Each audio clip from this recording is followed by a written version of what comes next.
Huh? But they're getting beauty. They, He said, go out there and rob these houses and bring back the bounty, and then that'll pay your way. Because Republicans who get endorsement from Georgia carriers that they mean anything. You can't sit on the sidelines any longer. You must get involved in the game. This is your sign.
Hello, welcome to Small Town Underground, this special Sunday night edition where we are streaming on X. I hope we are. I'm about to check for the first time, and I'm having a little bit of a title issue as well for X, so it's not showing up live with Antonio. It still says the previous one, but we'll have to go back and check that here. So this will be the first time on X if you are joining us. Hopefully the comments are going to be tethered to everything, and we're just gonna get into this and make sure. Did you say we are on X?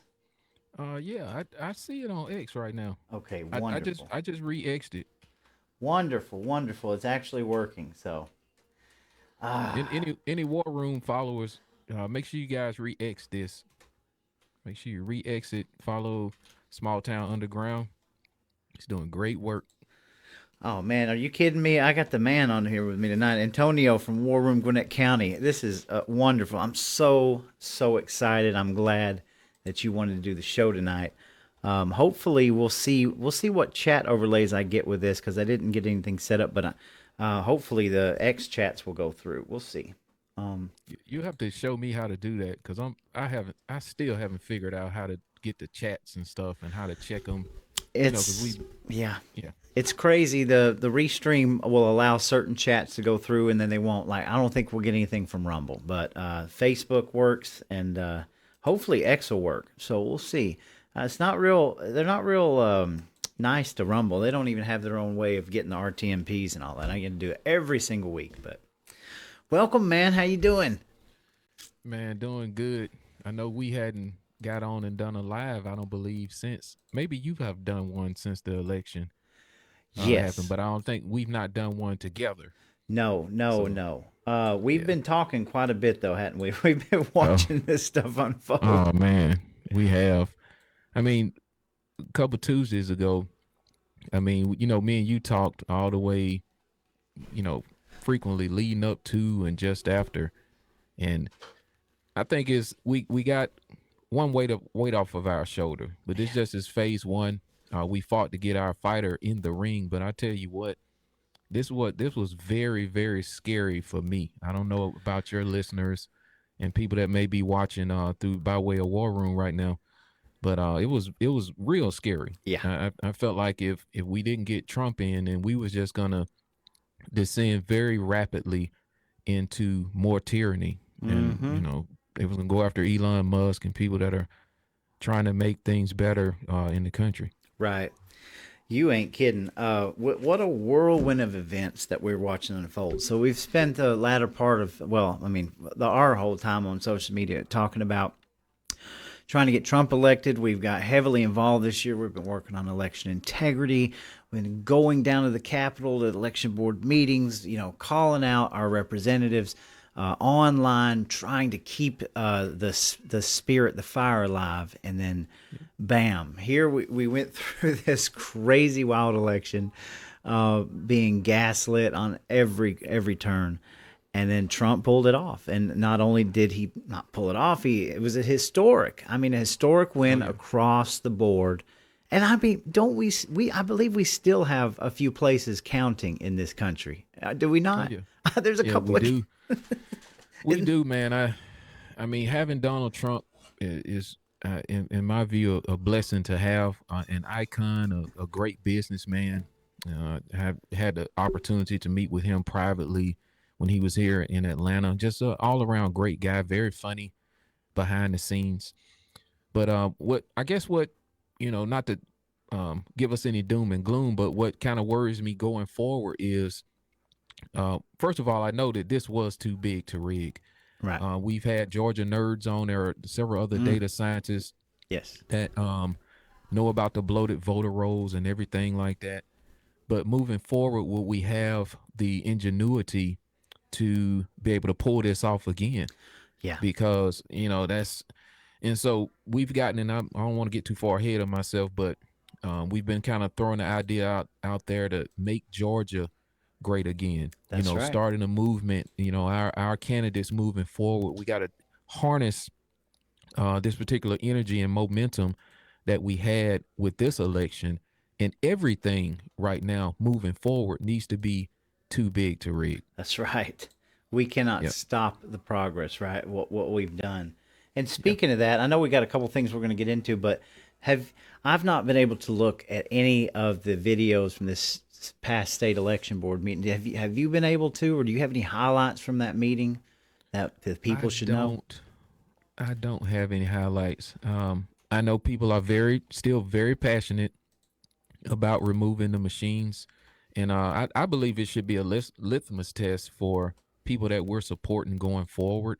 Yes. Maybe even on a federal level, because I know President Trump has talked about it several times about cleaning the election up, going to 1-day voting, hand counted paper ballots, and I believe we need to capitalize off of that. And I know we're going to be asking some of these legislators when we go down for opening day of session, just to see where they are, because That's the right. grassroots, the election integrity people, I don't think that any of us are satisfied right now. We're still Yes. very concerned about this election system.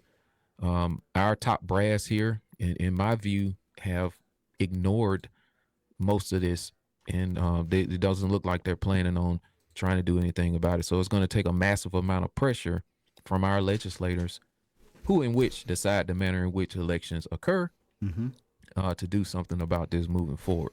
That's right. That's right. This is no longer even about 2020 or any of that. This is about the progress, I believe, that we've made, especially in this state, right? This battleground state, where we are simply trying to eradicate any forms that go against of election that go against integrity. That's it. Transparency. Part of that is still Dominion voting systems. I don't think anybody is going to give up on getting rid of these systems. I believe that we would have a much better, more efficient and integral system by paper ballots, as we discussed. I would even go so far as an open source based whatever technology that, kind of like Elon Musk or other people do. We don't need proprietary systems. We need systems that are transparent. You can see right through them. And but the future, we've got to fix it. Well, transparency is the enemy of tyrants and people who are planning to do things wrong. We've, both of us collectively have sit and talked, featured these data scientists and people who have been really dialed in on election integrity. Many of us, or many of them, will just like to go home after the election rather than being concerned or making some big deal or spending their weekend or hours and hours and days and time away from their family to try and figure out what's going on. And right now, to what I've seen, they're not able to get the information. They're able to comb through this stuff and point out all the flaws and everything, but they are convinced, and I'm convinced too, based on what I've saw, that these elections are very easily manipulated, and it's ruined the confidence. And if we lose, or whatever side loses, they can live with it and just go home after that. All this technology, and we're still counting votes, like you said. Well, how many? We're going into 3 weeks later? Yeah, exactly. It's crazy. Still, and those numbers, I saw a lamestream media article about how like the gap is closing between, they're counting every single, it just, they relish in the fact that they're closing that gap. Anything they can do to create this negative connotivity towards Trump and us horrible conservatives, are far extremists that voted for this. It's ridiculous, really. So. The big democracy promoters, democracy dies in the dark. Yeah, it is what it is. People want to see what's going on with the election process, and be able to be confident and comfortable in it to say, hey. But there's been so much pushback. There's been, the Georgia nerds and other people have delivered. Have served the governor, the attorney general with paperwork. They have gotten nothing back from these guys as far as looking into the problems and the issues with these election systems. Yes, 100%.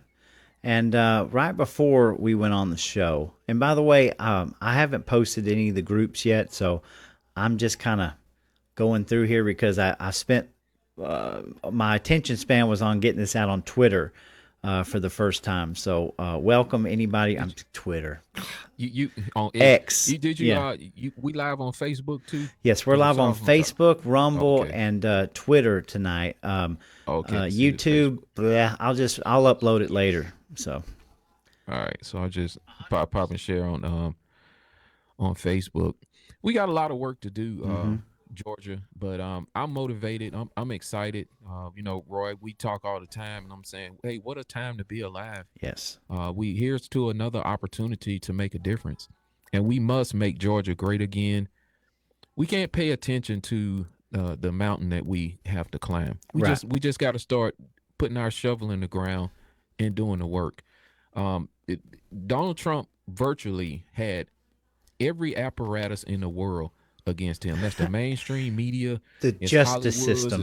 And he had the establishment, that faction inside of our own party. Right. He overcame because why? We the people stood up. That's right. We can do the same thing right here in the state of Georgia. Let's make Georgia great again for 2026 and beyond. I do agree. So you and me, we met this year, and we hit it off, and we both kind of have the same trajectory of what we're trying to do. And so we're supporting each other. We've met a ton of people through all of our activism, right? So I want to speak just a little bit about that because, people always say, God, how do you juggle your life and how do you do all these things? And it's not easy, right? But I'm doing this on my own just as you are. But when I think back several years to all the people that I know that have become active and have started channels and have started producing content and showing up and joining these groups and really getting involved, it is I mean, I get cold chills thinking about it. There's people that have changed, that have stood up and said, enough is enough. We can't do this business as usual. We've got to get involved. And we're kind of rocking this establishment boat, right? Kind of what we were talking about before we went live, about how, so many people get into this movement and they become active and the light switches go off and they want it fixed yesterday, right? It's wrong. It's like you spill something in the floor and you immediately want to clean it up, right? You don't want your floor to get stained or anything like that. So we have this knee-jerk reaction where we've got to have it fixed right now. And what we've kind of failed to understand, you take a look back and say, okay, well, look, this establishment, game, this political game has been going on for a super long time, way before we ever got involved. And, I'm all about like kicking and screaming sometimes, or like getting my point across, but you have to figure out ways to get involved in this game. You can't just come through and just push everybody down. You've got to figure out, who is your allies, who is really good, who's compromised, who is irredeemable, who are the people that are stuck in the middle that if given that chance, they would come out and get the ball rolling, right? And I think sometimes we forget about this. And my case in point is, we're doing this show tonight. We talked about it a couple of days ago. When I started looking at some of these cabinet picks, I started getting like crazy. Like, oh my God, what is going on here? It all happened when, of course, Matt Gaetz, right? Matt Gaetz, that was a huge letdown. And I was mad. And I was writing down notes and kind of going nuts. And I was like, I gotta go live tonight. I'm going to get on here and I'm just going to. And I had to stop and take a breath and be like, hey, slow down a little bit. Like, you don't need to go out there and just mumble a bunch of useless jargon. Like, give it some time. Things change. Maybe we're not seeing the whole story. And that's kind of where I'm at tonight. Like, I want to go through some of these and we're going to talk about them, right? But we got to be open-minded. What do you think? Well, I was very disappointed with, Gates dropping out and everything, because I know one thing. Right now, we need men of courage. When Donald Trump stepped in 2016, and this was like way back before I was even thinking about politics. I was just kind of a dummy voter or whatever you want to call it. Just going in at the time voting Democrat. But my values have always been conservative. And in 20, we came to the right side and started voting our values, and that's conservative. On the Republican ticket. When Trump stepped in, I mean, he's not a politician. He didn't know everything. That's obvious because there was probably plenty of bad picks. I guess on the first time he's doing a much better job, and plus we got freedom of speech now thanks to Elon Musk, and shout out to Alex Jones for bringing people like Elon Musk, Joe Rogan, Russell Brand, just that whole podcast world back, and he's been doing it for a long time, back when he was just a voice out in the wilderness for so long. But I'm saying that to say we're going to have probably people that are maybe a little bit of rough around the edges. Maybe they don't know everything. But the great part about this now is information, because of platforms like X, is so vast right now and rapid. Yes. To where they can fall short. That's where we, the people, our voice, everything is. That's why freedom of speech is the First Amendment. Mm-hmm. We have that right now. And I think the most important quality a candidate can have right now is there's a man of integrity. That's right. Are they a fighter? Do they believe in God, family, and country? Hey, I would argue we may be able to fill in space and we love people that are going there and be qualified. I mean, look how many doctors that fumbled the ball and brought tyranny down on us during COVID. They checked off all the boxes, right? That's right. And it's great when we can have more boxes checked off. But I would trade a guy in with a few less boxes that check off the real boxes that's going to undergird, because we, the people, are smart. They are a representative of us, of how smart we are. And when they stop listening to us, that's when they start to fail. Amen. Like, perfect meme. I think I posted it the other day. It was 100% correct. How on earth could the state of Kentucky be able to elect Rand Paul and then have Mitch McConnell in the same state?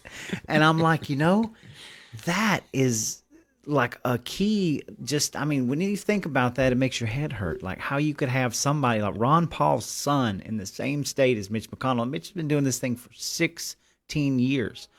They could care less what the people think about them. And you talk about somebody being unqualified. Why if we're a constitutional republic, if the Constitution is up here and everything falls underneath, why couldn't we have not necessarily unqualified people, but less qualified people be able to walk in and there's your little rule book, right? Hey, okay, this is how we do it here. I mean, I know the answer to that is because they don't adhere to the Constitution. They don't adhere to the people.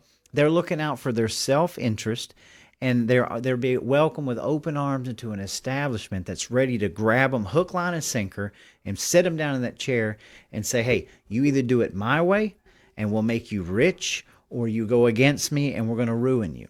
And that's the system that we cannot no longer condone anymore, right? Yeah, that's right. I would like to hear people that are serving in office start to refer, when they're making their decisions, to their constituents at bare minimum. Mm-hmm. If the Mitch McConnells of the world would say, well, based on some of my recent town halls or the messages that we're getting here at our office and everything, the people of Kentucky have been asking me to do A, B, C, and D. We don't hear that. No. And like you were saying the other day, or somebody I was talking to, they were saying, this person is so great or whatever while they campaigning, and they're going to do this, they're going to do that. And then they get in there, laid eyes on Medusa, and then they just, the beast absorbs them. Yeah, absolutely. But it's what's going to be on the inside of these people. Are they men, and in women, some cases, of integrity? That's what we got to have moving forward. And that's why I make Georgia great again. This movement is so important. We got to put legs on this right here. Yes. And it is about money and advertising and promotion. But I'll tell you this right here. I won't say the only reason, but one reason I can say for sure that Mike Rogers was not selected to be FBI director is because the people rose up on X and spoke. So we can't have that same momentum and movement with the make Georgia great again candidates that we want to push forward to be our attorney general, to be our next governor, to be our senators that's being represented. We have an opportunity here. Yes. And I really want to take advantage of it, and try to get some of the other larger podcasters, like the Cat Turds of the world, to take some personal interest in Georgia, and people like me and you and Lucretia, all the other great podcasters. Bill Quinn, he does great work over there at the Georgia Record, and I hate to name names because I forget people, but all the patriots. Oh yeah, we unify to put our guy up and put the message. It don't matter what the establishment want, because the establishment wanted Nikki Haley. Oh yeah. The establishment wanted Ron DeSantis. And I ain't got nothing against Ron, great governor, but we the people rejected those notions, and we said, hey, we want that guy. We want Donald J. Trump, the one that the establishment hates the most. And there is a hate for the establishment here in Georgia because they put politics before we the people. Right. And our voices are not being heard and not being projected down in that gold dome. And we got to change that. You ain't kidding. I mean, perfect. You said that. So let's break Ron DeSantis for a minute. Ron DeSantis is an absolutely killer governor. He's killing it down there. A lot of these picks are coming from Florida. Look, nobody was against Ron DeSantis. It was ill timing is what it was. He should have never ran for president. It doesn't mean that I wouldn't never vote for Ron DeSantis, but if you're dealing with people who they don't believe that there was anything wrong with the election. They don't believe that COVID, there was some more nefarious purposes with the COVID. They think that we're all just kind of crazy kooks with little tinfoil hatters. And that was there are people that, I guess, desperately clinging to this sort of power or, wishing that seat at the table. And it's like, look, you can't be any more clear with the truth when the truth comes out. And I think that's the biggest disconnect there with DeSantis, because I didn't care if Donald Trump wasn't going to run for president this term. I was going to write his name anyway, because was the evolution of my activism. Like, he needs another chance, right? And we're sitting here, we got it. But going back and looking, man, at all of the squabbling and stuff, and I'm like, look, you vote for whoever you want, but come on, like, you guys look at some of this stuff in the face, even if it makes you uncomfortable, and realize like where things need to be. You also said it. We're not looking for weak individuals. If our representatives and our politicians would adhere to the Constitution in the first place, and everything that they did, they looked at the Constitution and said, is it legal? Does it abide by this? We wouldn't have any problems in the first place. But we don't have representatives that give two craps about it. And if you say a word like Constitution, they want to laugh at you. Oh, you're one of them. And I'm like, no, we're trying to get back to the basics here. It's a very laid out plan that we can all follow and bring this country back right down the middle of the road. So, yeah, it's been wild. It's been a wild ride. Yeah. And, to that, ending with that would dovetail greatly, probably until what we have been discussing, like on and off. And that's, we all have different roles in this. And anytime you have a team, the quarterback, not the quarterback, but the coaches, a good coach understands that everyone plays a different part in pushing forward to get into the end zone.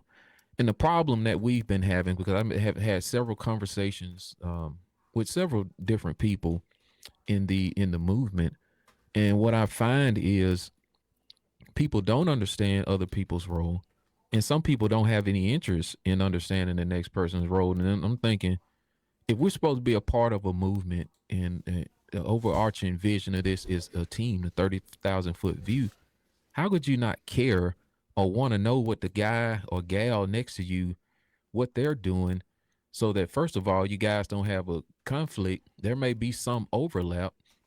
How you gonna win? Right. Exactly. I don't get it. And they want everybody to play the same role. If you look at a football team, you don't have 11 quarterbacks on the field. People play different positions. Every position is important. And we've got to come to a point in the movement, and we will, with Make Georgia Great Again, the movement and the work that we're doing collectively, to understand the people that want to be effective and successful. This does not mean you bend the knee to the establishment. We loathe the establishment. Yes, we do. But you have to understand that you have to have individuals that are working on the inside. Kind of like like some espionage type stuff that's bringing you back the information. Then you got your blitz team. That's kind of what me and Roy do, and us podcasters, the guys that get loud and rally people and try to keep people motivated and get them excited. Our role is altogether different than somebody who may be serving on a committee somewhere on the inside. They can't blow the spot up because they're going to be targeted and expelled. You know what happened to spies overseas. Come on, you got to put your war mind on and start thinking a little bit different. And we have to get outside of self in order to be a team and be successful. I agree. What are your thoughts, Roy? Oh, I completely agree. And by the way, I was able to fix the title on X, so we're good to go now. Okay. That's what I was doing. So, yeah, look, you nailed it on the head. All right. So how I want to respond with this is real simple. So I'm going on about 2 years now of sort of steady podcasting. You're going on a good while, right? At least a couple years. We've got like heavy hitters like Lucretia, people that are just man, they're out everywhere. My guy down south, Pro 2K, I met him in person down at the state convention earlier this Yeah, year. Yeah. we got in this. We didn't know the politics in. I never, cared too much about getting involved with the GOP or even getting involved with groups, but the more people I met. So, we're at a learning curve. And we get into this and we're like, okay, where's our place? How do we want to go about this? Because my passion is going back to tinfoil hat and making the awesome videos like some of my favorite channels. But here I am. So you either grow and you start learning, right? And we're seeking the truth, and we want to look at something and say, well, how does this work? That's my nature. I'm a mechanic. Take things apart, put things back together. So as we get involved in this, we start to grow and we start to look at, okay, how does this work? So there's the GOP. How does this work? How do these committees work? How do we get laws passed? How does it work in Georgia? All of this stuff, like last year was the first time I went down to the Gold Dome and walked around and didn't know where I was. I've been down there 3 or 4 times since then. Now we are learning all of these ways to get involved, things that we need to understand to kind of get our learning curve straightened out to where we can be effective. And so that's my goal here. We've got to continue to learn this game, this system. And when we go back down in January, I already know what I need to do. And it's that first leap that people are too scared almost to get into, like, oh, I don't know if I can do this. And it's super, super simple. But we're going to continue this next year and we're going to raise our activism. And I think what we're going to also try to do is exactly what you said, is bring more people together, get rid of some of this squabbling, this fighting, and all this finger pointing, right? Because we have been fighting for so long to get Donald Trump in office back for one more shot at MAGA, right? To make America great again. That's behind us, right? Now we're counting the days down, We can't stop there. We've got to continue to move on. We've got to strengthen our representation to people who are listening, not just to us, to the people in general, right? And then we have to let them know that, hey, we're not with this poor scorecard, this poor voting, this the unconstitutional crap. Like we don't want omnibus. We want things fixed at this level where they're at, one by one, and we're going to continue to chip away at that establishment. Yeah, let's go for single subject bills. Mm-hmm. Let's find out what's going on in the OMB. I'll be meeting with Dave Bratt on Tuesday from the National War Room, Steve Bannon's War Room. Shout out to Steve and the work that those guys are doing on there. Just trying to get a better understanding of how to bring more transparency in how to follow the money. Because they do a great job with that up there. That's but right. yeah, let's have single subject bills. Let's see who's really all about election integrity, who will sign off or co-sign on some bills to get rid of these machines like ASAP and move to hand counted paper ballots. What are some other things you can think of? Sure. Roy? Perfect example. Taxes. Okay. So I'm not a person who's above paying taxes, never have been. I'm also a small business owner. I pay taxes. Why on earth would we have a huge surplus in this state and our governor comes out and says, well, I'm going to reward y'all with this. I'm going to give y'all a tax break on your next taxes. Like, if we're having these kinds of surpluses, that means we need to look at our tax code. We need to look at what we're bringing in because we're getting taxed to death, right? I expect to have some serious conversations about. So wait, Roy. So how do we have a surplus? The government doesn't make any money. So the overage is that taxes that's really the people's money? Well, Georgia's number one state to do business in, right? So, obviously, the Chinese interest and outside of America interests are flooding this state. Our southern, whole entire southern apparatus of the state is being overdeveloped by warehouses. Lincoln, George, Effingham County. These people around Savannah that are dealing with astronomical growth, where they're literally throwing up warehouses in between school districts and house districts, and taking people's land away. We have Chinese-owned land that was pretty much purchased very shadily in this state all over the place. We've got all these special interest groups that get all these tax abatements.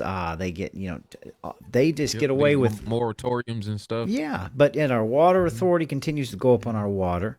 Our power continues to go up. Of course, naturally, with inflation, our groceries. But every year now, our school boards are raising our taxes, and it's they're getting more liberal too. Oh, and big I time. don't think that's a mistake, and that's why we got to get to the bottom of getting these machines out. And if people with the election we just had, Roy, a landslide. So people are not getting more dumb and wanting to pay more taxes. Right. I just believe, and it's just my opinion right now, that these counties are being overtaken by slowly getting stolen elections going on and having a commissioner change here, a school board member change there. And the next thing you know, hey, what in the world is going on here? Why is our budget going out through the roof? Wait a minute, we just voted for Donald J. Trump to go in here and slash a bunch of stuff, but we got dumb locally? Something ain't adding up. Well, it's more than that. So you still have the old, what I call the old establishment guard or the Dixie Mafia, that kind of thing, where you still have these people that, okay, let's go back. Let's go back down memory lane and see how we kind of broke this mold in Georgia. So years ago, John Cowan was the GOP favored pick. He was already golden child, ready to go up in here in the 14th. And then all of a sudden, this little blonde woman named Marjorie Greene moves to Floyd County and completely rocks the world. And while that's going on, you have Democrats acting as usual, who's borrowing these draconian communist, anti-Second Amendment laws that they were flooding the state. Hey, fax me that law. We're going to come over here and we're going to mess with Georgia. And they're throwing up this insane, like, we're going to take everything away. So people like me stood up and said, wait a minute, you ain't taking nothing away. But we broke that. We broke that into that mold where you had 20 plus year, senators and congressmen that were there, and they had the corner offices, feet kicked up on the table, and we rocked it. And we the people elected like Marjorie Greene, and that's where I really believe it started in this state, because she's a very strong contender. She's doing a wonderful job as far as I can tell. Hey, I get the criticisms, but you can't find nobody better, then that's what we got, right? Yeah. But we broke that. We broke that entire thing out. And patriots, normal people that said, enough's enough. This is what we want. And so you have this old guard that is still around, that still get the money, because you got to remember now. I remember Brian Kemp, my state senator Jeff Mullis, one of the last things he did before he was elected out of office was he made it possible to take money from anywhere and not have to show for it. Basically just if it was dark money, you didn't have to show for it. That's where this war chest came from in Georgia, right? Brian Kemp's war chest when he broke off from the GOP and all this. So you still have a ton of money that is being funneled in wherever it can be, wherever these people still have their claws in this, because they're desperately trying to hang on to what they have. And so now you're looking at it in your joint development authorities, your commissioners, all of these local places where they can still just kind of keep spearing away at it. And that's where the real problem is right now, because we see now we're rocking the gold dome, right? So I don't want to break too far over this. So let's tell people about the PAC that you talked about your senator, I guess Mullis helped Kemp get. You know, Yeah. why is that so important? What kind of an impact does that stand to have, or is that PAC having Let's see here. in Georgia politics? Well, I mean, it just basically, it was one of the last things that was signed into office. I'll have to try to pull it up here. But, and somebody in the comments may beat me to it. That's a good question. But basically, it was legislation passed that you could basically take any amounts of money, and it didn't matter who the donors were. You didn't have to disclose any of that stuff. It was almost like it was an incorporated thing, like it became incorporated or protected. And so, like always, follow the money, right? The same thing that Bannon's talking about. It's all about the money, right?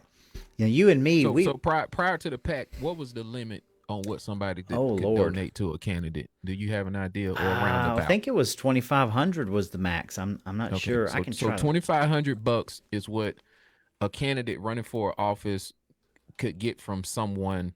I guess in the state of Georgia, the $2,500 was going to be the max that they could receive in a donation. Right. So fast forward. So after that, this particular PAC and this law came in and was put up by your senator, you said at the time, Jeff Mullis, and this allowed the governor to be able to receive very large amounts. Mm-hmm. Well, last time we from, checked, from anywhere. Yeah, basically. Let's see here. I'm trying to look it up here. Little known finance law. All right, so right here. Let's see. Open. You found it. I think so. Let me. Yep. Okay. Yep. So this is it. This is from August 19, 2021. A little known Georgia campaign finance law will allow select candidates to collect unlimited campaign cash. Georgia's Republican Brian Kemp quietly signed a bill into law that allows candidates running for certain offices to create special campaign committees that can collect unlimited campaign donations. Okay. And he also established a committee for himself to help to help finance his campaign. So, Senate Bill 221. Here it is. Let me get it out here for people. Allows candidates running for governor, lieutenant governor, and party leadership positions in the state house and senate to create leadership committees that have no caps on individual contributions. The bill. Okay. Go ahead. Okay, guys. There it is right there. So when we say top brass, when you hear that on War Room or if Roy throws that around or the club, that's what we mean. Yeah, I'm not making this stuff up. Yeah, this is law. Let me pull that up. You go ahead. So this is what we call the establishment. This is a way, in my view, for the club to manipulate and say without saying to senators. There's a video that we had pinned of Bob Couvert, just kind of going through how the establishment in Georgia rolls. That mean that when we say establishment, we mean the top brass, the old guard. It's kind of like the similar Mitch McConnell faction here in Georgia. Yeah. So it's not even that hard to find. Wait, when you don't vote the way the brass think you need to vote, it's probably an unspoken language that, we got a big bag, a big war chest over here. So when you run for your next thing that you running for, we gonna pull this out. But hey, here's the good news. When Donald J. Trump just won in a landslide, the mainstream media, the Uniparty, the globalists, everybody that you had, everything was against him. But we the people rose up. Yeah. And we can have that same action right here in the state of Georgia. Because guess what counts at the end of the day? The votes. Yeah. The people. Is this what we want? We want to go off the cliff? Oh, let's elect Donald Trump, but let's have a rotten, crappy state. No. Exactly. We got to make Georgia great again. Go ahead, Roy. So I was overlaying the actual. I mean, the first thing I popped up, which was from open source, right? But it links to the bill, Senate Bill 221, and it says by Senators Mullis is the 53rd, Miller the 49th, Dugan, Gooch, Steve Gooch did this, Kennedy the 18th. and others. So a bunch of people. Oh, Gooch. Oh yeah, Steve Wait Gooch. a minute, Gooch. That the election information. Who gave him that? Was it Bob Couvert that gave Gooch the information? Or So- I know that Georgia Nerds has called him out So, more than on a few occasions. What is Go it? ahead. It's 2024. This was done in 2021, right before Kemp was running for governor again, and it basically allowed them to take as much money as they want. And there's clauses in here that they don't have to disclose the money. I mean, what more perfect way? Think about this, for example. I have Don't this. have to wait. Say that again. They don't have to disclose. They don't have to disclose. They don't have to tell you the money. donors. No. Now, how do you fight? Democracy, listen, democracy dies in the dark, and transparency is Right. the kryptonite to corruption. Right. Now, how do we fight against that? Well, you're talking about undisclosed amounts of money. So let's go back and look at some of the people that we know that have ran for office. Like, I was thinking about this today, like Baron Reinhold. What's his name from Cobb County, the guy that was running from sheriff, in these high Democrat areas, right? Do you think they got much money from this kind of pact, these special committees? Oh no. No, of course not. Do you think that you or I would get any money from any of these people? Oh, we're conservative. We claim to be conservative, Republican. I could draw you up exactly what my platform would be. Do you think that I would get any money from anybody? I mean, no, let's go back a little bit further than that. There was an article, I believe, that came out maybe a year or more ago that was saying that Brian, you correct me if I'm wrong, I could be wrong, that Brian Kemp was moving away from the old party or something like that. Sure. He disassociated himself from the current GOP and created a coalition, which in turn spawned several coalitions that focus primarily on the over 80,000 populations of the state to set up coalitions in direct contrast to the Republican Party, claiming that Trump wasn't the answer. That most of these people were the ones that went over to Ron DeSantis, people that were very clinging on to whatever seat they had at the table. And they did this in these little fine dine, cigar smoking sessions. We're going to have a wine and cheese, and these social clubs where the money was funneled out by. I mean, I have no proof of this where the money came from, but I mean, I can kind of connect dots. Where do you think this money came from? It was huge for a little while, to the point where a couple months ago they started focusing on the under 80,000, which are smaller places.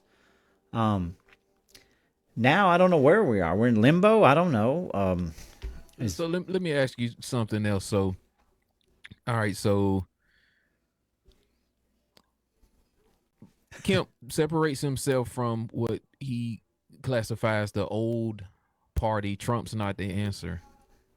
So I think what's happened is, and you've said this in a video, that they never imagined that people would show up and fight for their country and for their state. They never imagined that people would stand up and fight for their country and for their state. And we're just getting started. That's right. So the disassociation with MAGA, people didn't think Donald Trump was coming back. And I would go as far as to say that's probably what Kemp's thoughts was. And we troublemakers, how dare us ask questions to our legislators about where our money is and what, hey, dude, what for? Why did you vote for this particular thing? Or, hey, my city is getting worse. My district attorney is not prosecuting crime. My sheriff is rogue. And all kinds of things. Oh, I got a sanctuary city, which, by the way, in my opinion, is unconstitutional. Big time. Just seen what they're putting out right now.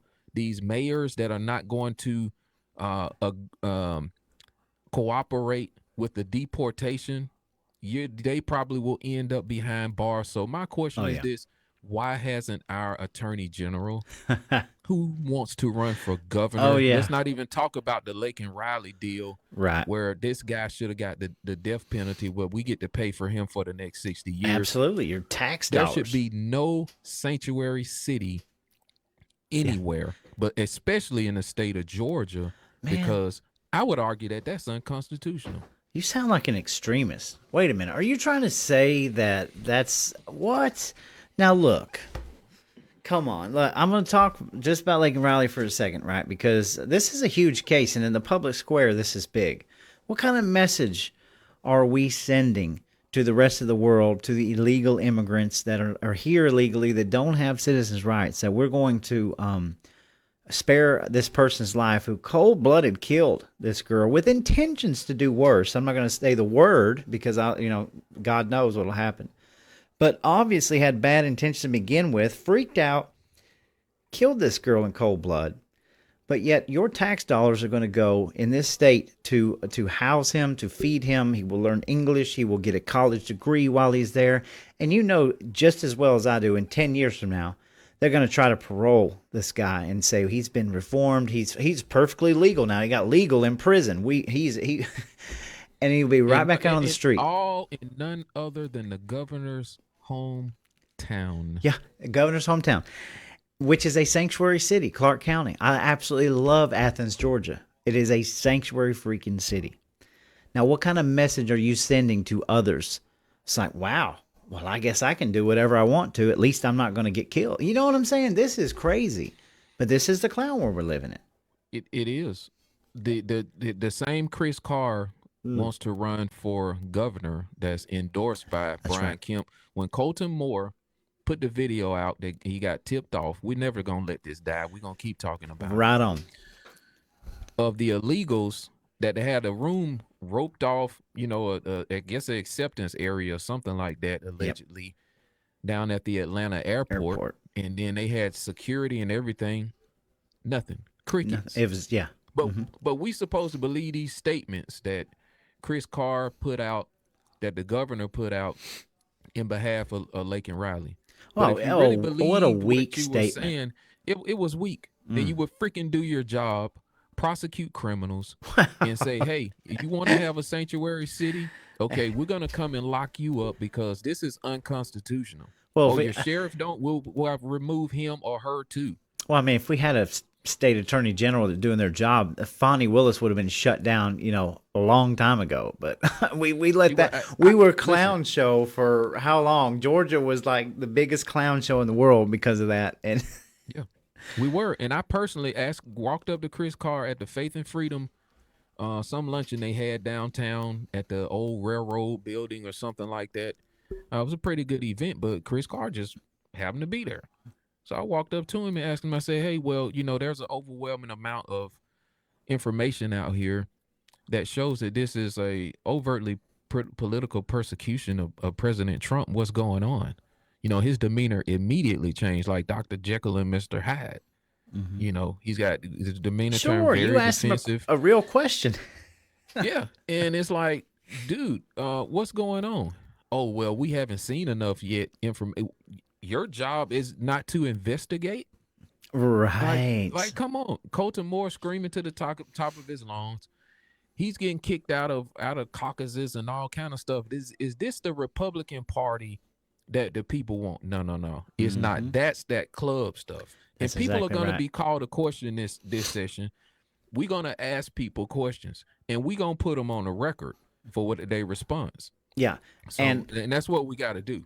And a little side note about this this killer, Colton Moore was pretty much vindicated over the Fonnie Willis, right? We all know that, even though he got kicked out of his duties. But I was shown a report. Got kicked off of committees. What? Yeah, he got his voting rights taken away. He can't write laws or anything like that. I mean, he basically got kind of excommunicated from doing his job, and so now he's becoming a target because people are saying, well, he's ineffective and all this. And I'm like, all because he wanted the Fonnie Willis stuff. Well, he wanted this special session, which the governor could have called a special session. Very, very simply, the state attorney general and the governor could have called a special session and stomped this out, and they refused to. Now look at all the resources and the money that's been wasted for the people down in Fulton County behind this nonsense. Then all of a sudden, the case has been put on some pause. So I clipped it. I sent it to Jeff Clark and was like, hey, what's this mean? Because they made it look like it's not a dismissal. Right. It's You're not a dismissal. That New York case. Yeah. Yeah, in Georgia too. Oh, I didn't know. I knew that they had paused it, but Yeah, they put it on ice to some. So I sent it to Till- him, and he was like, he don't even know what that means. I'll tell you what I think it means. I think it means that they're gonna wait a whole nother 4 years, just like a monitor lizard, It's exactly right. until Donald Trump gets out of office and try to prosecute him again. Oh, that's what they said. This needs to go away. That's what they said. The New York case, they said they were perfectly fine with putting it on hold until 2028. This is political lawfare. This is total injustice. Yeah, let's distract him with this stuff again with the last 2 years of his presidency. Well, no, 2028 he'll be heading out the door again. Exactly. Oh yeah, and then they'll be ready to pick it back up and charge him and try to put him in jail. And then this side hold note, on, Roy, and this is why the Department of Justice this time needs to look into these election cases that great people have put up information to, like the Georgia nerds. right? Everybody who has been served, shout out to United Sovereign Sure. Americans, are complicit in these crimes. Mm-hmm. You do not have to prove intent. They were served with the information, and at the points people's rights were abridged. The That's right. Constitution says this. It says that these people can be sued civilly. That's right. They can be sued civilly. So every single person that has been served with paperwork, you know who you are. Yep. You know who you are. You're not getting away with this. No. You're not getting away with this just as sure as the sun shines. You're not getting away with this. And I pray that President Trump and his DOJ prosecutes these criminals in the state of Georgia and put them in jail. Oh, it's going to yeah. be either them or him. This is not retribution, it's justice. No, it's actually upholding the law, for crying out loud. You look at Georgians for Truth, Voters for Georgia, all those people you mentioned, so many more people that individually have been going through all this and have been ignored. You go back and you look at the curling case. I don't even think they have had a judgment on this case yet. Still, to this day, the placation behind all of this. Again, Lake and Riley, what I was going to say before, this, my friend showed me, I think it came out in the court case because it was just a bench trial, that the guy originally was in New York and they asked him where he wanted to be flown. And he said he wanted to be flown to Georgia because he heard there were jobs down in Georgia. So that's another vindication. Yes. So what's the chances of him flying into that room that Colton Moore? Exactly. Another vindication.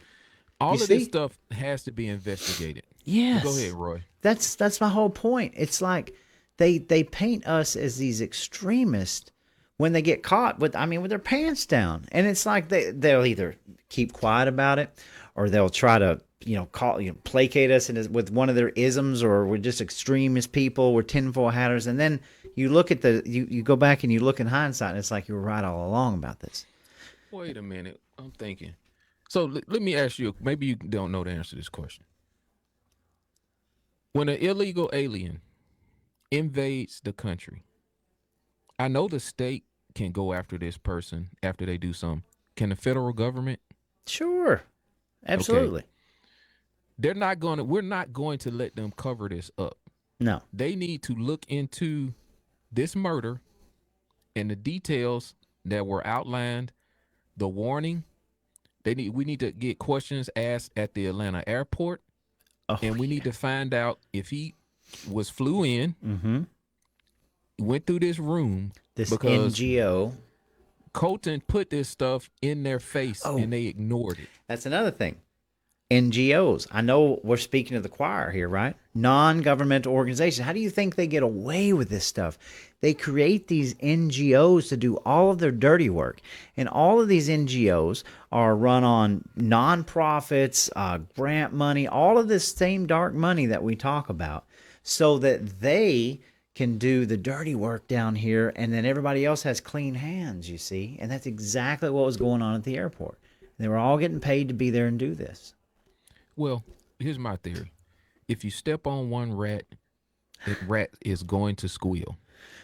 Amen. You're going to take all this heat for what everybody did, or you're going to start squealing. Right. Well, look, President Trump has to prosecute people using the legal system for the the crimes that have been committed.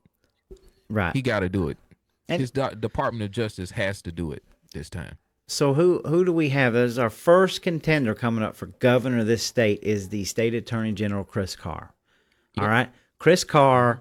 Obviously, from what I can gather, from what my personal view is that the governor is giving Chris Carr his blessing. I've not seen any sort of campaign, what his platform is or anything like that. But it seems to me, just a layman, right, just a small town guy, that this is the same circle of influence, the same establishment politics that are grooming these next positions for these people. And what has Chris Carr done for anybody in the state of Georgia? I'm talking about the people. Let me pull the poll up while you talking. Sure. Because we ran a poll, and like, no lie, this was like Chris Carr versus literally Mickey Mouse. Let me tell you, I just wanted to see what people would say, and even if people got mad, they could get on the comments and say, but I'm gonna pull this up and let's see how many votes he got or what percentage. Because I just want to know, and we're gonna poll, periodically going forward just to see what people's interests are. What do the people of Georgia want, or what do we think is going to take to make Georgia great again, and get rid of these rhino club establishment? What on earth, after everything that we've been through, after all the vindication, after all the truth that's came out, would make anybody think in their right mind that we want to support somebody in these establishment positions that have done absolutely nothing but sit on their hands, placate, keep quiet, continue this charade? And while we are coming kind of up to speed with them, right? We're gaining knowledge, understanding what's going on. What on earth, what can this man offer the state of Georgia that is any different than the status quo that's happening right now? You tell me. That is a great question. I don't see it. What all started this was a tweet that we put out, a X or whatever we're going to post. And it simply said, no Kemp, no Carr, no Rat. All of them need to be canceled as far as Georgia politics. And I mean, people, you can go on the page and read and talk to people and ask, and hey, argue your point. Yeah. If you think we should support Brian Kemp moving forward, get on there and put up all your reasons. That's right. Let's open the floor, and let's have a debate about it, and let's take a vote and see what people think. If you think we need to support Chris Carr, sure, I want to see platforms. Gabe, let's see. They've got the money. They don't care about you and me. I mean, obviously, I'm sure that somebody's going to be watching this. They're going to clip some stuff out and be like, "Who are these two troublemakers?" Right? But show me. That's the top 3 positions in the state: your state attorney general, your secretary of state, and your governor. Besides lieutenant governor, right?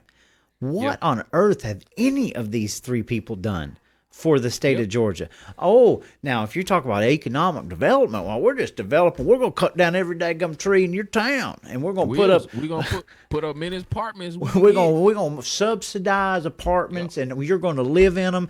We're going to take your farmland and your agriculture, and you're going to move you into a nice new apartment. That way, when them 15-minute cities shut down, you'll be right there and you'll be safe. That's what they're. Everything you need. Yep.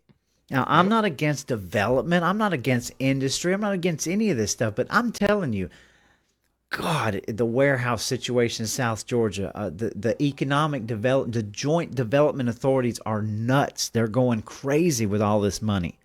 All right. Oh, yeah, they want the money. They're going to develop us right out of our homes, right out of our land. They're going to tax us to death. Meanwhile, Hollywood has left their cesspool in California behind, and they're going to Hollywood up Georgia. Yep. And then we're going to bring all these liberals, all this leftist crazy crap into this state, which is already here. We're fighting tooth and nail. So you tell me, what are these 3 men going to do for me? Yeah, and look, we're not here to try to tell people how to be. But Amen. We want rules and laws, and then you follow them, and if you break them, hey, let's let the chips fall where they may. Let's prosecute the crime. But it's got to be reasonable for safety and for people to be able to protect their quality of life. And overall, we're not. I'm not seeing that. No. I ain't seeing it happen. But in the No. Mickey Mouse What, poll, John? Go ahead. Go ahead. all right, so this is the question: if the governor's race was today, who would you vote for and why? So the first contender was Chris Carr. The second one was Mickey Mouse, like literally, guys. So it was just 168 votes that came in, and it was a 24-hour vote. Mickey Mouse got 95% of the vote. Chris Carr 5%. Let's read some of the comments. Somebody said Mickey Mouse would at least have stopped Fannie from, you said that earlier, her political witch hunt or in the sanctuary cities in Georgia, or even seek the death. He hit on all the points. Even seek the death penalty for the murder of Lake and Riley. That's just a few off the top of my head. Yep. And this was from Andre Stafford. Here's another one. I'd rather vote for Fred from Scooby-Doo. He's a problem solver and honest and brave. I mean, these are people, some of these people, haven't checked in with War Room before, but people can go look in the comments. But we will be doing more polls going forward and examinations. And if you guys can fire back, you think the reason why people should support Chris Carr, hey, put it up there. Let's go. Let's have a conversation about it. Right. Absolutely. Look, this has nothing to do with getting personal here. I don't care who Chris Carr is or, even Brad, Brian. What I'm saying is it's no longer business as usual. We have scorecards. We have constitutional scorecards. We have boots on the ground, grassroots. We have podcasts. We have people that are willing to stand up, get people on record. All of these things we didn't have 4 years ago. What we're demanding is that we get back to the Constitution of the United States, the Constitution of Georgia. We see the rule of law being enforced. We don't need new laws. What we need to do is enforce the laws that we have here.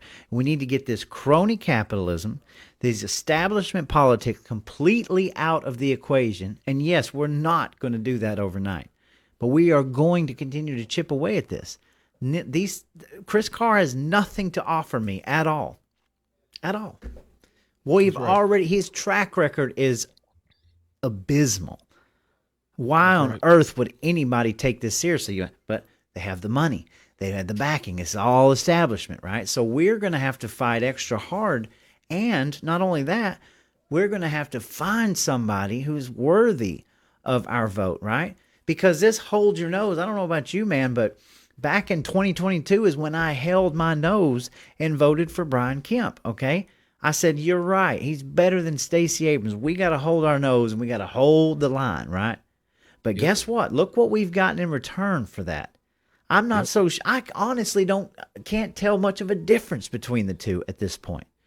I know that's probably harsh to say, but I'm through holding my nose, okay? People are going to have to start showing me why I should vote for them. And that's part of our responsibility. We got to find people that's willing to stand up and say, yes, I'm going to do this too, right? Otherwise, we will end up with a Chris Carr. That's it. We'll draw the line to the establishment and people who are kind of wavering and waffling, saying, look, we're not doing that again. That's right. We can't do it again. No. So we got to come out in force. And here's what we got to do. I heard Steve say this about the National Federal. We have to seize the institutions in Georgia. Yes. We have to seize the institutions. That's right. And they're not gonna, you said it last time, they're not just gonna say, oh yeah, here, go, that you can have it. You guys are coming to take it. No, they're not. That's right. They're going to put up a resistance. And Kemp has put up his resistance or his pathway early. Hey, he's already said, I'm separating for you guys. So you got a choice. That's right. You're going to join him or you're going to join the Make Georgia Great Again movement. And that's we the people. That's right. Wanting representative government, wanting small government, wanting low taxes, safe communities. And quite frankly, we want the future for our children to be a little bit brighter than it's looking right now. Yes, 100%, man, 100%. And I was trying to look for this article while we're talking because John Burns, I guess the Speaker of the House here in state, John Burns, There was an article that came out here about a month ago that I've been kind of sitting on about how they're going to try to bring back up some of these gun laws that they didn't get passed this last session, and it's going to have to do with putting your guns in safes and all this crap, and you make sure they're on. Look, nobody's wanting to hear this junk anymore. This is regurgitated Democrat policies, all right? The Constitution is the Constitution. It's none of your business where my weapons are in my house. I'm a responsible gun owner. I know how to take care of it. But I'm not fighting this against, like I said in the very beginning, these are Democrat policies. Now they're giving them to the Republicans, and the Republicans are taking them on. Like, who are we fighting here? That's what's ridiculous to me. The uniparty, the mask is coming off. Maybe we need to do a live or something with Alex Dorr. Yes. Oh, yes. Georgia gun owners, man, get out ahead of this. Yes, already planning it. Mm-hmm. In fact, we could do one all three together because Alex has been on the show, and I was already planning on getting him in before session. I want to know what we need to look for this year, because look, man. Whatever laws they pass, I live by the Constitution of the United States of America. Okay, I will never give up anything of mine to the state or anybody else while I have a breath in my body. That's where I stand. That's where I'm going to continue to stand. But we've got to get more people involved on that same page, right? God, you can't even have an honest discussion about guns because they continue to push until they're all gone, and we all know what happens when we can't protect ourselves. Oh yeah. It don't end very well. No, we're gonna say somebody gonna kick my door in right here, and I'm gonna say, hey, let me call the police. No, I'm going in the closet or wherever it's at, right? And we gonna go from there, and we'll call the police and tell them what happened. You ain't kidding. We have a first order business to protect our family. You Yes. know, life, liberty, and the pursuit of happiness. I mean, we're not waiting on that or whatever. And like you say, we're going to follow the Constitution, and then we'll have to make them say, hey, tell us why we don't need to follow it. That's ain't right. no such thing as sanctuary cities, man. No, we got to talk no. about it. There's so much stuff we got to talk about this session. It's telling just you. gonna be ridiculous. I already reached out to Mallory Staples, who shout out to Charlize Bird. That's right. They better hope that we ain't able to hammer this every single day, because if we can, we will. Well, I'm gonna tell you, it's funny, and I don't mean to give away any of my plans, of course, but like last year, I was scrambling trying to get, if there was something going on, I try to get somebody and get. Look, this year we're gonna be on point. We are going to be dissecting every single thing that goes into those chambers. Everything. There's not a stone that will be unturned this year, and there will be multiple people doing it at the same time, and we will be getting this stuff out. You're not going to be able to hide any of this from the people. You're not. Every week leading all the way up to the 26th. You better get used to it. And every week. So I'm gonna eat you some turkey, everybody. Whatever this week. And That's then right. get your mistletoe, whatever you're gonna do for Christmas. Let's get through, because we're gonna have a 5, 4, 3, 2, 1 game on. Yep. And at the end of the year, I'm gonna tell you something. I'm really struggling. We're not gonna get off into geopolitics, but this insanity that's come from the puppet masters of Biden trying to put us into full blown World War III. I want to say, I think that the media is gaslighting all of us. I really believe and hope that behind the scenes, Trump and Putin and his cabinet and their government are biding their time to get these absolute insane imbeciles out of the White House. So I'm not worried about it because there's nothing I can do about it. I'm as prepared for this as I'm ever going to be. Yep. And all I can do is for those that pray. don't know, because if you're waiting on the mainstream to put it out there, they basically already gotten off into World War III. Right. United States have been providing Ukraine with our money and missiles to bomb ICBMs. Russia. And then Putin came out a day and a half ago and was like, look, he want to work this out. He wants a peace deal. And it's like, this man has to defend his country. That's right. Now, I don't want Putin to blow us up or blow nobody else up, but we can't keep expecting that we shooting missiles at this man inside of his country. His people ain't going to respect him. No. So I'm hoping that he don't just let the hammer fly. on us and say, "Hey, I had to do one. I'm gonna lose all my support." It's like they lost the election, Roy. They lost you lost the election. Accept it. That's Now they right. want to have World War III Well, sure. and blow everybody up because this the bottom line. They don't want to be prosecuted for their crimes, Roy. Of course because not. we They're the scared. people, we are going to demand that people get prosecuted for this That's right. electioneering and all this other stuff that they've done in our country and around the world this time. Oh yeah, around. we demand the Epstein list. We demand the Kennedy assassination classified. We demand these. Let's bring them out. Let's get the air clear. Yep. Let's just bring them out. Let's just show it. That's right. You know, let's get off into these machines in Georgia. Let's say who Amen. violated the process in Georgia. That's let's right. say who was notified before the fact but went ahead and did it anyway. Yep. And on Let's that see who note, it was. we're looking for. Never mind what we already seen. We want to see who's willing to step up for governor of the state of Georgia. We want to see who's willing to step up for the Secretary of State and the State Attorney General. We're going to be watching. Yep. I promise we need some strong leadership. We need constitutional people that will not back down and will not participate in this establishment. We voted on a non-establishment president. That's what we want. In a landslide. Remember that. That's right. Don't worry about how much money and all that. Have your message right.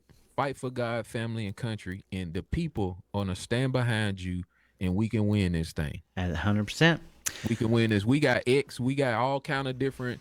This is not conventional anymore to where you got to say, "Oh yeah, I need $2 million to run commercial ads." Nobody's watching. The people that you trying to tap into, they not really getting into that no more. Mm-hmm. It's the internet. It's the podcasters, and if you can run some Facebook ads and whatever, and do that and get your signs out and do some town halls, and you got to show up.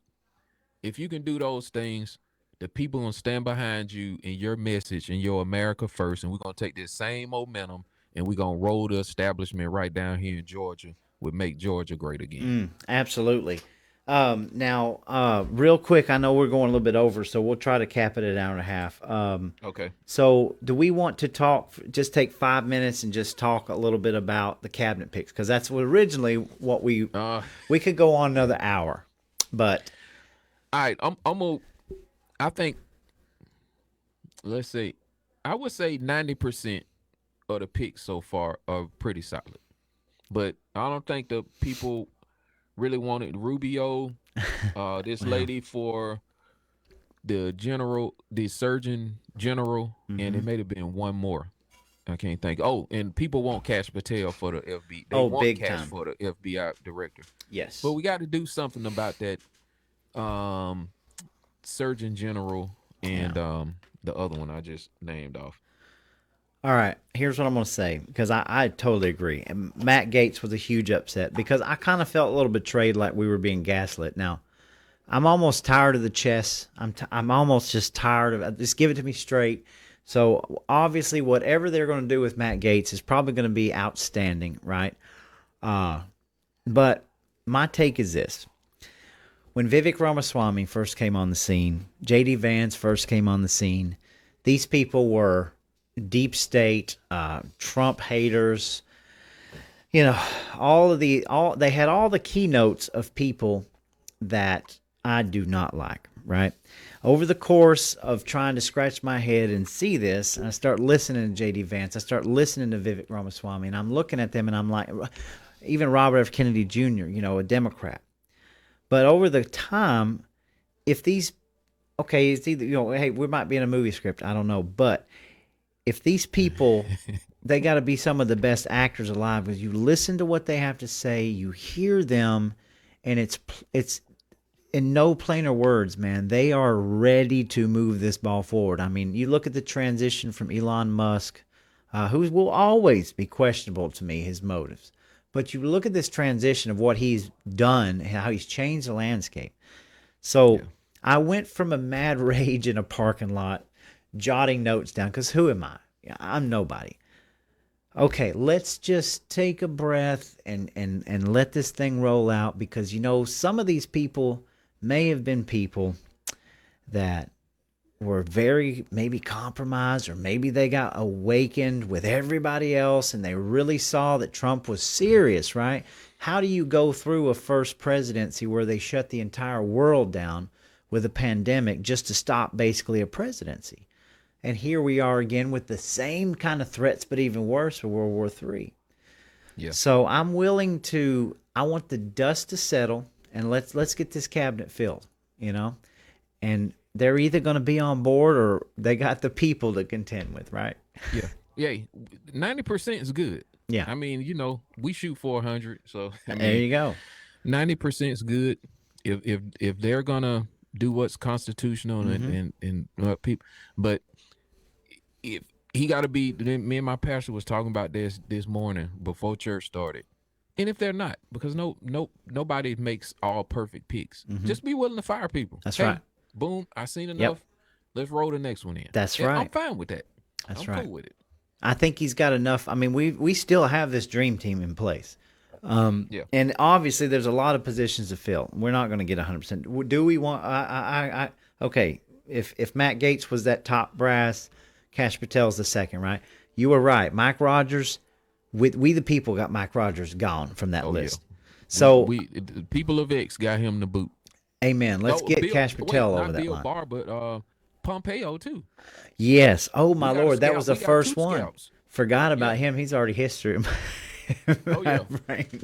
we got two scouts. We got Pompeo Yes. was first, and then Mike Rogers was the second one. So thank goodness the president is listening, or he got somebody with their ear to the ground. That's right. And I want to say this real quick too, because I haven't always had faith in my life, even religiously, in government, for crying out loud. I've always been anti-government. But the thing is that I'm still kind of anti-government, but Well- hey, the God ordained it, so we got. that's right. I choose not to give up though. Yeah. People are like, oh, and some of the people that I cherish are saying that what we're doing is a waste of time. And now they're talking on a grand scale, not individually, but I can't think that way. We've made too much of a difference to think that we don't have that kind of power to sway things, to make things better, right? Yeah. Well, I that's mean, not it's- biblical what they're saying either. Yeah, well, I mean, if that was the case, the good Lord knew who we were before we was born, and he knew how our life was going to play out. The whole life we live is about being faithful. So to those people I say it all the time, if you're sitting around just waiting on the rapture, sitting on your hands, God's not honoring you sitting on your behind doing nothing. He put us here to be salt and light, and that's to restrain sin and spread the truth. That's the right. light, spread his gospel. But go ahead, Roy. no, that's 100%, man. So I'm going to go through some comments real quick. Charles right. Stoker is alive and well this evening. Thank you for being with us. I'm going to just go through a few here. He says we do not want to be a satellite of Israel. Yeah, definitely. We could go off into that whole tangent, but we don't want to. But yeah, there's a lot of problems on all fronts. Yeah. He says, remember, there is no great prophet to be elected if you are honest. Well, we aim to change that. So, Jeff Conley says, always good to be with you both. I just got information on X that Janet Yellen has resigned. What's up? And I'm like, ooh, wow. That's awesome. We'll have to definitely check that out, Jeff. I'm supposing you're going to see a lot of these people jumping ship because they already know that they're going to be gone. That's right. And I I think hope they get investigated too. well, I do too. I mean, I'm sure do. that meme. There's a lot of paper shredding trucks in D.C. right now. So, absolutely, Charles is taking back our country. Locally is more important than Donald Trump as president. Well, I mean, I agree, and that's absolutely something we got to focus on. Yeah. Taking over our food supply and introducing Gates poison in our food. Yeah, I cannot wait to see what Robert F. Kennedy does. Yeah. I mean, God. Oh yeah, me too. Again, It's fluoride out of the so drinking long water. overdue. Yes. It's almost like, I don't want to say it's almost like a dream or whatever, but it's like, No. how do we get all of this? I'm praying that some serious praying has been going on, and I think people are waking up. Yeah. And Well, you got I do. Doge And then Marjorie Green. Marjorie Green was just, I think she accepted the position to chair the committee of Doge. So that's huge. Wow. We've That's got big. Marjorie Green in the state. She knows. I'm That's super big. excited to see what they're going to cut out. I can't wait. That's big. Yeah. Let's see. LB64, good to have you with us this evening. Says MGT and Colton. Yeah, they're two of the best fighters in the state. There are more. Charlize Bird. I got to give a shout out. There's several. We've got, God, what's his name? There's We've got another a guy representative up here. named Blake, I believe. Blake, I can't remember his last name, but he was at Gargiulo's Blake one of his Ellsbury. fundraiser. Yeah. Oh yeah, Blake Ellsbury's a fighter. He's good. Yeah. Mitchell Horner up here in Catoosa County. I was looking over voting records. I got to send a shout out. He's up to a 91. I know pretty he's had good. some rocky starts. We're going to have Mitchell on the show. We want to continue to have an open, great relationship with him. But we've got people that are really paying attention to this stuff now. So That's good. And we got to celebrate those guys, put them up.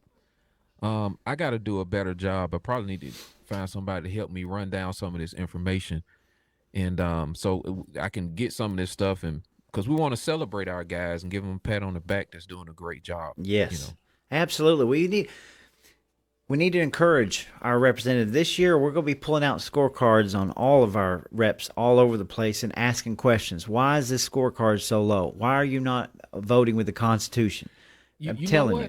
That might be a great opening day, middle of the road of the conversation. Yes. Say, hey, thank you for answering our question. So last but not least, blah blah blah, and it's hey, let's figure out how you're gonna get this score up and what's your goal. Yep. This year. Exactly. Already printing some out. Yep. Sounds good. Let's see. Charles says we have the majority, but they have all the money. That's true, but we don't care about the money. We just want things right. That's it. Sharon Holland, as always, thank you for watching. Love you, Sharon. Charles says, run for office, please, Roy Hammer for governor. You are out of your ever-loving mind. Let's see here. Let's see. Militia with Dan Abbott. Just spoke to Dan Abbott today. We'll be talking tomorrow. I can't wait. I'll fill you in on that, Antonio. Dan Abbott is it's going to be good. Let's see. Where else we got? He said David Cross, Derek Grayson, Dr. Mary Kay Bacaleo. I thought Derek was gonna run for something. Derek is. It will be official. He's going to run against Warnock, Raphael Warnock. So we are going to get on that bandwagon with Derek Grayson and get him over that finish line. Absolutely. Okay. So I haven't even got to post any of that yet, but he has made up his mind. He's going after Warnock. So. Oh, that should be a piece of cake. Yes. Oh, Richard Schroeder, good to have you with us. He says, "What's up, Richard?" Yes. Without fixing our elections, we're doomed. Ban Dominion systems.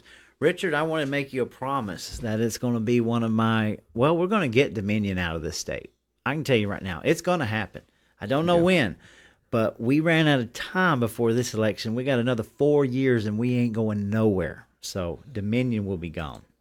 Man, we gonna try to blow the brakes out for this next year, and hopefully, if we can get enough people in the right brief to submit to some inside track on the DOJ, then we can let the hammer fly on this early, because the Senate seat, that's a federal election.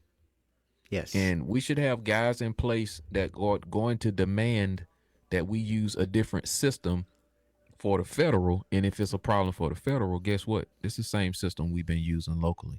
Amen. So we'll have another point of argument, and I think that should be the part of the game plan. Yep. And also keep in mind, y'all out there, the establishment they've already got a guy up. They got a guy in the dugout right now. They got their money. They're confident enough to say, we don't give a crap what you think. This is who we're going to run for governor. So we need to be figuring out who we're going to put up against that for we the people, right? And it starts yesterday. All of these positions, Secretary of State, Governor, Lieutenant Governor, State Attorney General, guess what? It needs to start happening now, and we need to unify behind them. So yeah, we got to. Absolutely. So, oh man, I think we could probably go on like another couple hours, man. This has been a lot of fun, a whole lot of fun. Oh But yeah. I always give my guests the last word, so I want you to take the last word. You tell the people what you want them to know. All right. So first of all, guys, if you following this or watching this right now or tuned in late, make sure you support Small Town Underground. You know, we're not politicians, but and we're not coin operated, but it takes coins to operate. So if you guys would give Roy a donation for his thing, if you want to send something to War Room, that'll be great. It's pinned in the profile. But you have to support podcasts like ours because we make a lot of sacrifices doing what we do, and we just have a passion to really get out here and fight for the people and try to platform America first and Georgia first candidates. We're in a great position right now. We're in an outstanding, phenomenal position. The victory that was delivered um, on Tuesday, November 5th, I mean, it was absolutely incredible. We can take that same momentum. The same voters are out there, the same voters, and they came out for President Trump because they are fed up. They have had enough. They don't want the uniparty establishment garbage anymore. They don't want the uniparty establishment garbage anymore. So they showed up for President Trump. Now, there's a club in Georgia. We're not making this up. Roy just read it earlier. The governor, he had this legislation that was put forth, and he came out and said he wanted to move away, I guess, and make a coalition of his own. So what does that mean? He wanted to detach from the grassroots in MAGA. You know why? We're problem makers. We ask too many questions. Trump is not the answer or whatever. That means you're not the answer. We had to come out strong for these candidates. It ain't about how much money he's got in his pack over there or whatever. We don't care about none of that. Now, we do have to raise money, help the candidates, get hands-on. And we did a post on X earlier. We said, try to commit yourself, if you're listening to this broadcast, to at least 3 hands-on things that you can help the viable candidates that eventually are going to come forward, that Make Georgia Great Again is going to endorse or whatever and get behind. That's what we got to do. This is about the people showing up. We got X. We got a lot of outlets. It takes hands-on grassroots efforts. Thank you to everyone that has participated in election integrity and who have been who've stood in the gap prior to now, before I was even awakened to even get my hands in and on politics. Thank you guys for all of that. But we have a chance to make Georgia great again. That's right. It's a great state, but it's not good as it could be, and I think we all know that. It's a great state if you can keep it. That's right. Yes. If you can keep it. That's right. So follow me on X. Make sure you guys retweet this, re-exit, repost it. Just put it everywhere. Follow the page. Share the page with a friend, and stay active. And stay involved. Yes, and I want to piggyback off a couple of things you said. Look, I cannot absolutely stand asking for help, but I will tell you this: when we're living in clown world, where we can have a not even selected presidential candidate spend $1 billion in this country and then be 20 million in debt. All right. If you want to keep people like myself and Antonio and others that are coming up and bringing out as much truth as we can, we gotta have some of them bigger people like supporting us. It takes money, it takes time to operate this stuff. So I never will ever ask for a donation from anybody who, doesn't want or can't. But I'm talking about, some people that have so little disposable income. We need the help because we've got equipment, we've got all kinds of things planned. We've got to sometimes drive 2 or 3 hours to make it, and we're out here working away. So if you can, please help support us, because going into the new year, we got a lot of things planned. We do. And God will make a way, That's right. Listen, I've had an absolutely fantastic time with you tonight. Oh yeah, And it's always great. yes, and we're going to continue to do more, and we're going to bring more people in. And because this is not about me or Antonio, this is about the movement. And man, I wouldn't want to be anywhere else, man. I really wouldn't. Yep. We got some great things in the works. This Make Georgia Great Again Yes. is something that we're kind of spearheading. I just say we're spearheading it together, but we're all doing this together. That's And right. it's just a piggyback off of Make America Great Again. We can't make America great again if we don't make Georgia great Yeah, again. you gotta clean so your that we're house. gonna go off of that momentum. That's right. No longer business as usual, people. Yep. All right, we're So going to get I off got a here. T-shirt. Go ahead. I got a T-shirt pinned. I think is well, you'll see it, guys. Just log on to War Room GC, and we'll pin it back up at the top. So Yeah. if you can order a T-shirt or whatever the case may be, but we've got to get this wheel turning. I really think that we can do this. I Yeah, really do. absolutely. If you guys aren't following War Room, I mean, there's something wrong. Come on now. So, all right, listen. Hey, we get a little excited in the War Room, so It's been you it's know, been this- really pretty lit on X the last few days. So, oh yeah. all right, man. We appreciate everything, guys. We're gonna get out of here. Thank you for a wonderful Sunday evening, and I hope everybody out there is doing well. I don't know if I'm gonna do a live on Wednesday. We'll see, but if not, I want to wish everybody a happy and very warm Thanksgiving with your families, and then we'll see you guys soon. Just stay on the line, man. We're out. We'll see you guys in a little while. Legislature legalized unverifiable voting Man. in 2000. Like you said to Trump, but they're getting greedy. He said, go out there and rob these houses and bring back the bounty, and then that'll pay your way. Because Republicans who get endorsement from Georgia carry that they mean anything. You can't sit on the sidelines any longer. You must get involved in the game. This is your sign.